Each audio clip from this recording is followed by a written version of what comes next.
بنیاد پر ایک دوسرے میں تناؤ پیدا ہوا، دونوں اسٹریس کے اندر۔ اب ایک سوچتا ہے اس کو میں کیسے شکست دوں، اس کو کیسے میں ذلیل کروں، اس سے کیسے میں بدلہ لوں، اس کو کیسے میں پریشان کروں۔ دونوں اسی اعتبار سے سوچ رہے ہیں، اور اسی سوچنے کے عالم کے اندر رات کو جب وہ سوتے ہیں تو نیند اڑ جاتی ہے، پلانس بنانا شروع ہو جاتا ہے۔ اور انسان رات کو پلان بناتا ہے، صبح اٹھ کر کے یہ کروں گا، اس کو اس طرح سے کروں گا، اس سے اس کو ڈرواؤں گا، یہ کروں گا، وہ کروں گا، یہ پلاننگ شروع ہوتی ہے۔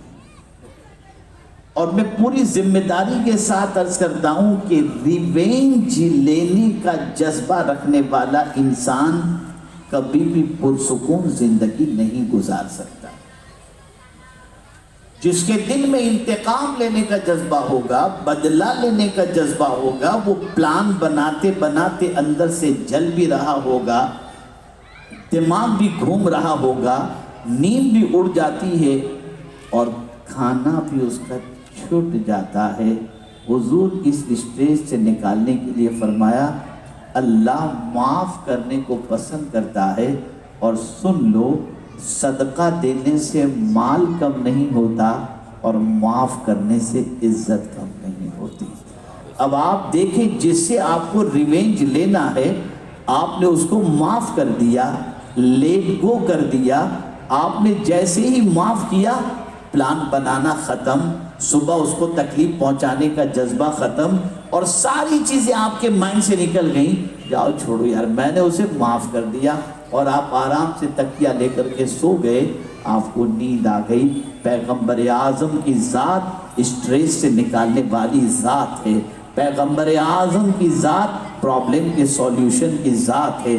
آقا کریم صلی اللہ تعالی علیہ وسلم نے اس طریقے سے نہ جانے کتنے لوگوں کی زندگیوں میں انقلاب پیدا کیا۔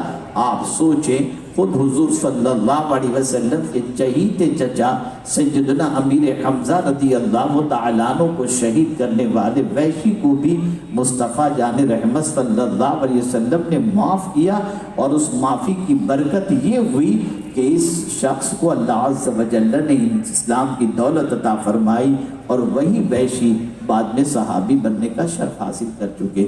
عرض کرنے کا منشا یہ ہے، آج کے دور کے اندر جتنا زیادہ اللہ کے رسول کے طریق کو آپ عام کریں گے، آج کے دور کے اندر اللہ کے رسول صلی اللہ علیہ وسلم کے اسوہ حسنہ کو جتنا زیادہ دنیا کے سامنے پیش کریں گے، دنیا کی زندگی کے پرابلمز حل ہوتے چلے جائیں گے۔ افسوس کی بات تو یہ ہے کہ جس قوم کی یہ ذمہ داری تھی کہ نبی کے طریقے کو دوسروں تک پہنچائے، آج وہ خود قوم نبی کے طریقے کو چھوڑے بیٹھی ہے۔ اسی کو کہنے والے نے کہا طریق مصطفیٰ کو چھوڑنا ہے وجہ بربادی، اسی سے قوم ہوئی ہے زمانے میں بے اقتدار اپنی۔ آج اگر ہماری تباہی اور بربادی کی وجہ دیکھی جائے تو سب سے بڑی وجہ یہ ہے کہ جس نبی کا ہم کلمہ پڑھتے ہیں، اس نبی کے راستے کو ہم نے چھوڑ دیا، اس نبی کے طریق کو ہم نے چھوڑ دیا، اور سوشل میڈیا کا بیڑا غرق ہو کہ اس سوشل میڈیا نے دنیا کے انسانوں کو کہیں کا نہیں رکھا۔ العیاذ باللہ، حالت اتنی بد سے بدتر ہو گئی کہ اب گناہوں کا سیلاب۔ کل گناہ کے لیے انسان کو کسی جگہ جانے کی ضرورت پڑتی تھی، اب گناہ جیب میں لے کر کے وہ گھومتا ہے، اور نہ جانے اپنی زندگی کو کس طریقے سے ضائع کرتا ہوا نظر آتا ہے۔ آئیے چلوں میں آیت کی طرف۔ میرے پیارے آقا صلی اللہ